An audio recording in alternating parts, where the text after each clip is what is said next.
Hey guys, it's Joe with PocketNow.com. Now, since we've had a couple days to play around with the Samsung Galaxy Nexus, which runs Ice Cream Sandwich or Android 4.0, what have we found that's different? We'd like to show you. Let's go take a look.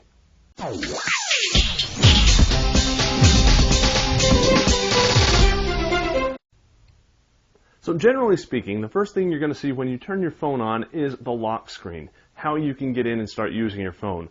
Well, that's a little bit different with Ice Cream Sandwich, so let's start there. First and foremost, the system lock or the screen lock can be set to none, so you push the button and you're up and running. That's probably the fastest way. Slide, that's similar to what we're used to. I'll show you that in just a minute. Face Unlock. Now, Face Unlock is a new feature in Ice Cream Sandwich. As long as you have a front-facing camera that is supported by ICS, you can set your face up to unlock it. I'll show you a little bit about that. Right now, it's a little bit slower than you might like, and it's only about 50 to 80% accurate, and that accuracy goes down quite a bit in low light scenarios, which ironically I found myself in quite a bit. Pattern is what we're used to with a pattern, where you can just draw a pattern on the screen. A little bit different look to it. PIN is your personal identification number, and password is your password, so not a lot changes there. Let's look at slide first. So we'll select that. We'll go back home, and I'm going to turn the phone off, and I'll turn it back on. And now you can see I've got this little lock with a hint telling me to go over to the side. It shows you my carrier is T-Mobile, the time, my name, email address, and the date. So we'll go ahead and unlock that. Now, if you notice, I've got this little ring that has a couple action items on it. Over here, I've got my camera. So if I want to launch my camera app right away, I can just take it over there. Or on the side, I have my unlock to just take me to the home screen. And of course, it timed out there because I was talking too long. So I'll just drag it there, and we're unlocked. To get in and change that, we're going to skip around a little bit here. To change that, you grab your notification tray and pull it down, and you've got your little settings sliders right there at the top. Tap that, you can get into it. That's the fastest way to get into settings. Of course, you can still do it through the app drawer, but that's probably the fastest. Under security, that's where we were just looking, and screen lock, that's where we can set this information up. So let's go ahead and look at pattern. We'll draw a pattern here. We'll do that pattern, continue, that pattern, confirm.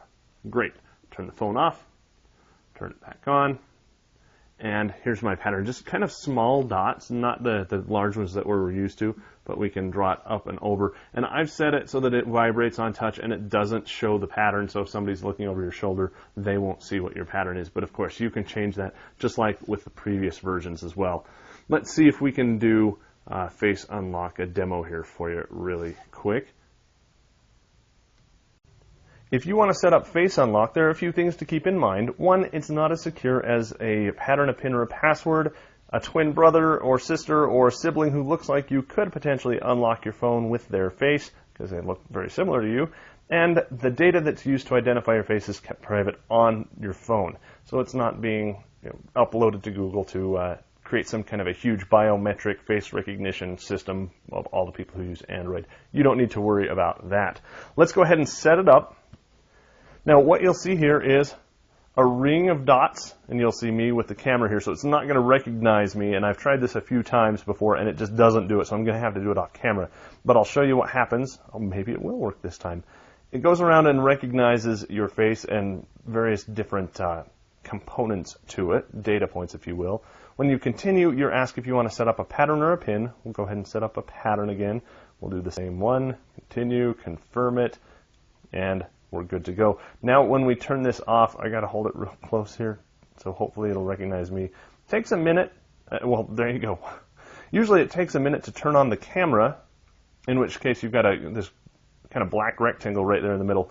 That's while it's initializing the camera. But once we do that, bam, right there, you're in. This was actually a little bit quicker than most, so kind of nice. I'm going to turn that off because I think it might have the camera in there, and I'm going to set it to none. But really kind of a cool way to do a screen unlock. Let's get into more of our notification tray now. So this is the home screen. We do have our new Google search bar, which is persistent across all the screens there. We've got our dock bar on the bottom that you're familiar with. We've got our common or persistent buttons down on the bottom. I'll get to some of that in just a minute. But up at the top, we've got our notification bar. Bluetooth is on, Wi-Fi is on, my HSPA Plus network or my GSM rather is on, battery is high, and there is my clock using the new Roboto font. So very nice. Let me go ahead and send an email to myself, and we'll see that notification show up right here in the notification bar in just a moment. So now I've got a new notification. I've got a Gmail up here. When I pull down this notification tray, you can see I've got a message from me. It shows you that I have 3 emails, and if I want to dismiss them all, I can hit the X, or if I want to, I can simply swipe to dismiss. Now, what you also saw in there was a little avatar. If I had my own picture set up, it would have showed my face right there, which is really kind of nice. If you've got 4 or 5 emails, it shows you who they are right there. If it's a Gmail like that one, it kind of consolidates all into one. If it's corporate email and whatnot, it'll stack them a little bit better. But really nice, really easy to just swipe to dismiss. It's very, very fluid. So next, let's get to the next cool thing, and that's your app drawer, which really isn't a drawer anymore. So I tapped on that, and now we've got our apps and our widgets and our market. Just right there really quick. You can jump between them. Apps, widget, market. This is now a horizontal paginator, so you can see where you are on the screen down at the bottom. I'd like it if that persisted a little bit more, but it doesn't. That's all my apps. Next, it switches over to widgets. And widgets are essentially the same thing as apps now. You can just tap and drag and drop, so we'll go ahead and do that. Let's put feeder out here. I don't have any room on that screen, so let's come over here to this one, and I'll drop it right in place. There you go. Let's do Dilbert. That's always fun. If I can find Dilbert, where's Dilbert? He's right down here. So now I have a daily Dilbert feeder widget on my home screen, and I've got my YouTube widget that's going out and getting my my latest feed there. So really kind of cool. Now let's say I don't want, we got to switch over to something else. Let's say that I don't want this Waze widget on the home screen. I mean, I like it there, but let's say I need something else there. Okay, let's go ahead and go back to the home screen. Yes, I want to turn it off.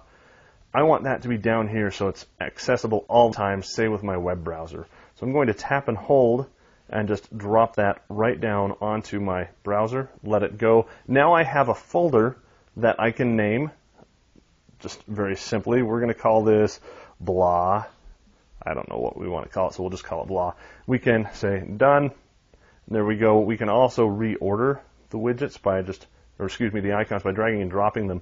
So really kind of cool. Now, whatever you put first is up first, and it remembers that order.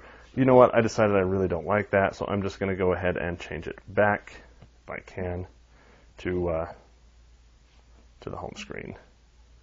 And it should let me drop it right there, which it does, and now I'm back. So very easy way to create folders and move them around and work with them. The last thing we're going to look at is back into settings. Okay, so we're going to go into settings again, dragging that down, hitting settings. Now the first thing you're going to notice is this is a lot shorter than what you're used to. We had tons and tons and tons of settings in here before. Now we have them broken up. Wireless and networks has the top or most frequently used settings. We can go into more. Here's our device stuff. Here's our personal stuff. And system, just very basic, very fun. Let's go into wireless and networks because that does have a more. We can switch into airplane mode, VPN. We can turn on tethering or a portable hotspot right there. Turn on and off NFC. Android Beam is, of course, the cool new feature that lets you tap your phone to the back of another phone to send stuff. I don't have another NFC phone in hand just yet, so I can't show you that feature, but it's really cool. Wi-Fi Direct, if anybody knows what this is, please let us know in the comment. I haven't found any information on it at all. And then mobile networks, this is of course your carrier settings and whatnot if you want to enable data roaming. So similar to what you've seen in the past. Overall, very nice, very fast, very fluid. You can see just how quick things are in here. You've gone to the edge and there's no more to see animation. It's really quick, really nice. Getting back to the Galaxy Nexus, very vibrant screens, very bright, very pretty, very true blacks. I like it quite a bit. And of course, the speed is just all over the place. It's not as fast as some of the Galaxy S2s, but it's not supposed to be. This is your Google feature phone with its nice curved screen and curved back, and of course ice cream sandwich on it. So a little bit of a detailed rundown on some of the newer things that you can see with Android 4.0 ice cream sandwich. If you've got something that you like about this or that you don't like, let us know in the comments of the video down below. Of course, if you have not yet subscribed to our video channel, make sure you do that so you can stay up to date on all the other cool Nexus and Android ice cream sandwich news and information. And if you like seeing this kind of stuff so you don't have to go out and plunk down a big chunk of change on the phone yourself, give the video a big thumbs up. For Pocket Now, showing off ice cream sandwich, I'm Joe Levi.